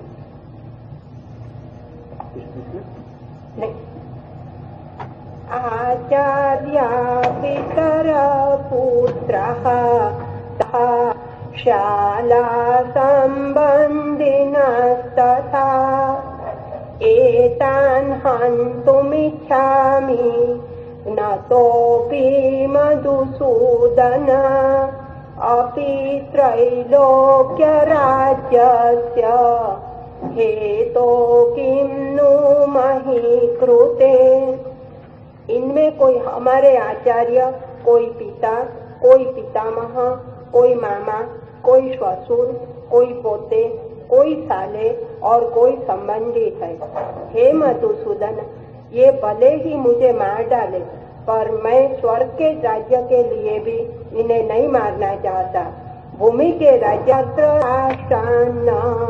का प्रीति जनार्दन पापमेवाश्रयेदस्मान् हत्वैतान् ततायिनः।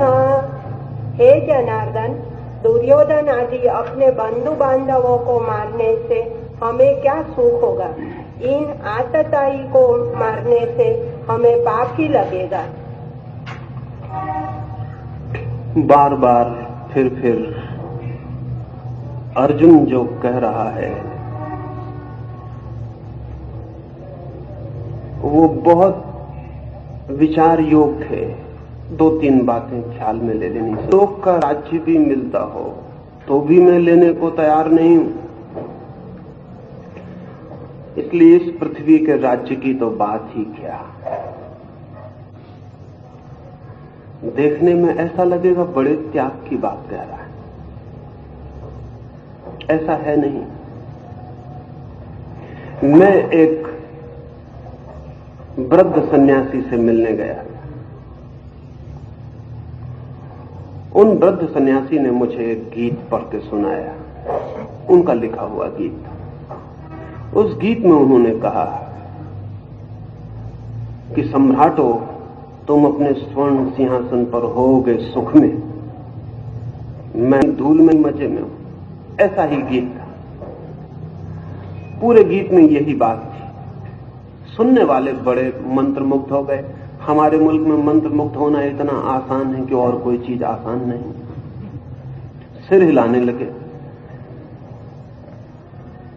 मैं बहुत हैरान हुआ। उनका सिर हिलता देखकर सन्यासी भी बहुत प्रसन्न हुए।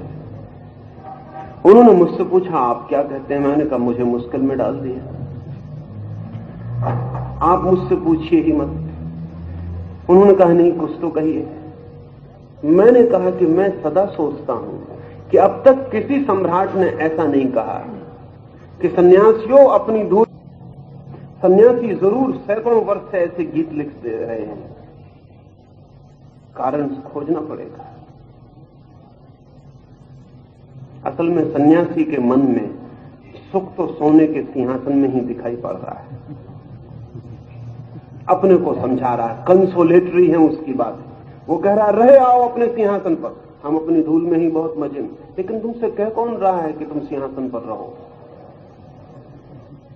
तुम धूल में मजे में हो तो मजे में रहो। सिंहासन वाले को ईर्ष्या करने तो तुम्हारे मजे की। लेकिन सिंहासन वाला कभी गीत नहीं लिखता कि तुम अपने मजे में हो तो रहे आओ। उसको कंसोलेशन की कोई जरूरत नहीं है। वो अपने सिंहासन पर ईर्ष्या गहरी। अब अर्जुन अपने को समझा रहा है।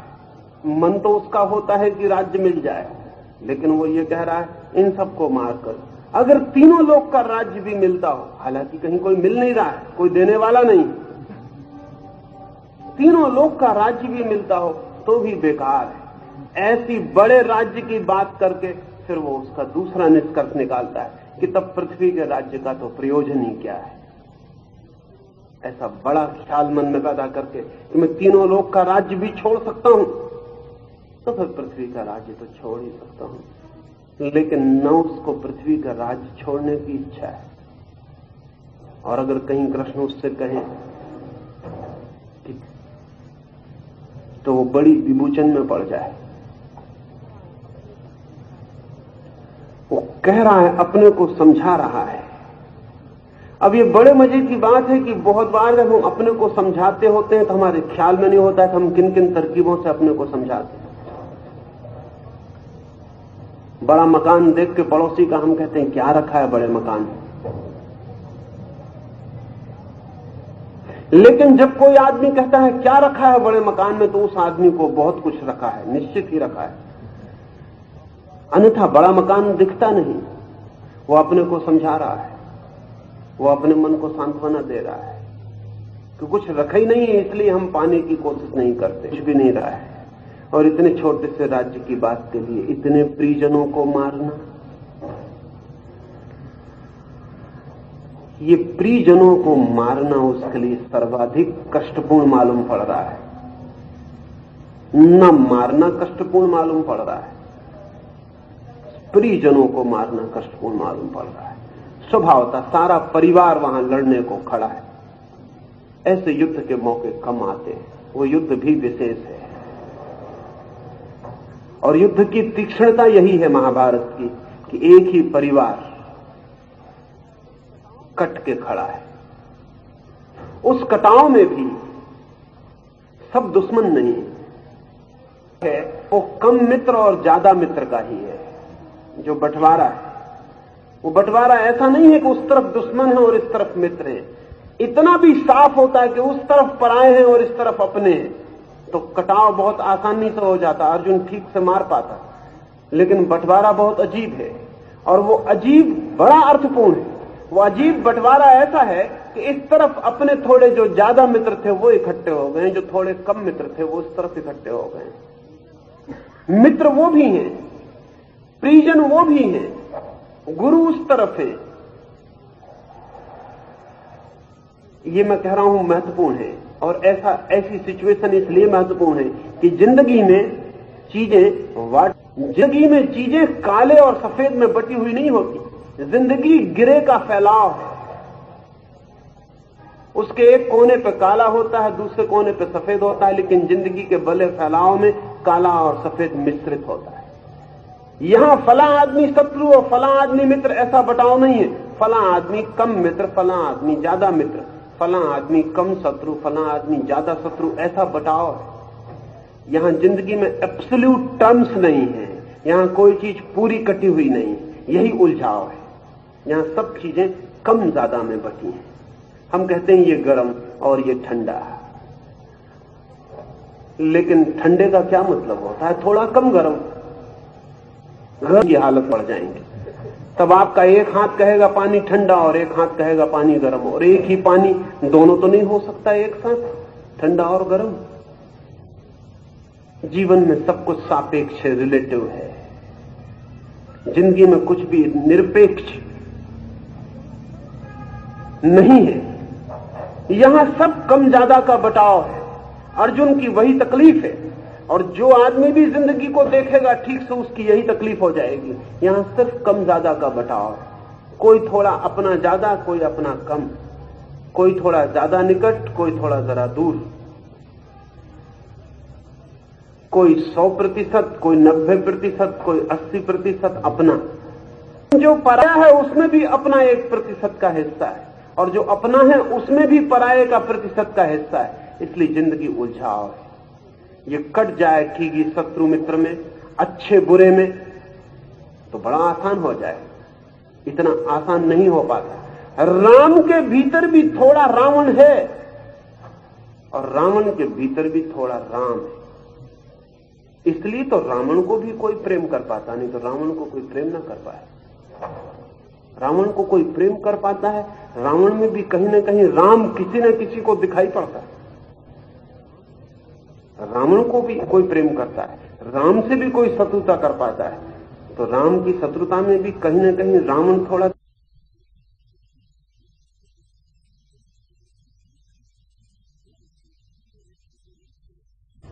जिंदगी सिर्फ सापेक्ष विभाजन है।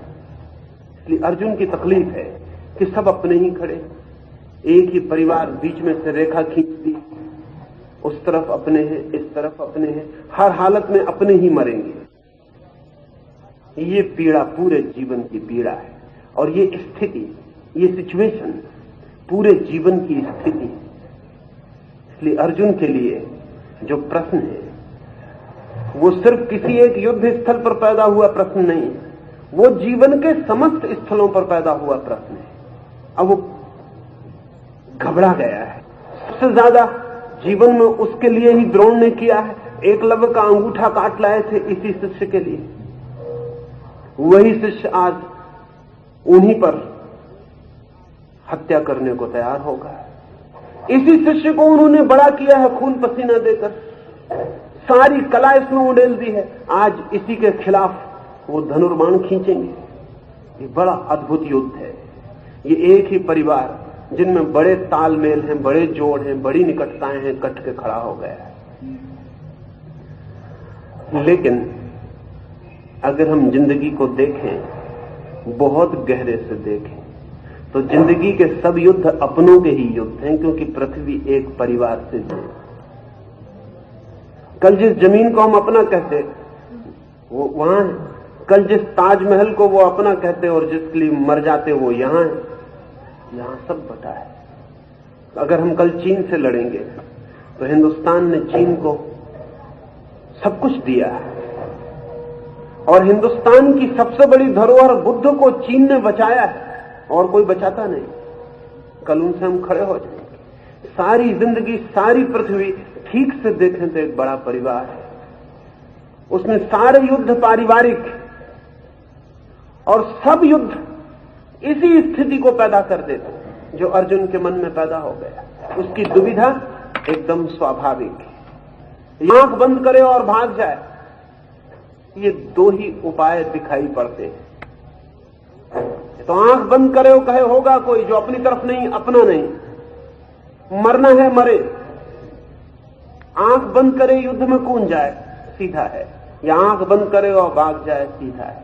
लेकिन कृष्ण जो उपाय सुझाते हैं वो सीधा नहीं है, वो लीस्ट रेसिस्टेंस का नहीं है। ये दोनों लीस्ट रेसिस्टेंस के हैं, ये दोनों सूखी रेखाएं हैं, इन दोनों में वो कहीं भी चला जाए। बड़ी सरल है बात। शायद अनंत जन्मों में इन दो में से कहीं ना कहीं वो गया होगा, ये सहज विकल्प है, लेकिन कृष्ण एक तीसरा ही विकल्प सुझाते हैं जिस पर वो कभी नहीं गया है। वो तीसरा विकल्प ही कीमती है। कभी इससे थक गए तो विपरीत को, कभी विपरीत से थक गए तो इसको, उनको आप सुनते रहे। दी थर्ड, वो तीसरा ही महत्वपूर्ण है जो ख्याल में नहीं आता है। उस तीसरे को ही कृष्ण प्रस्तावित करेंगे, उस पर हम सांझ बात करेंगे।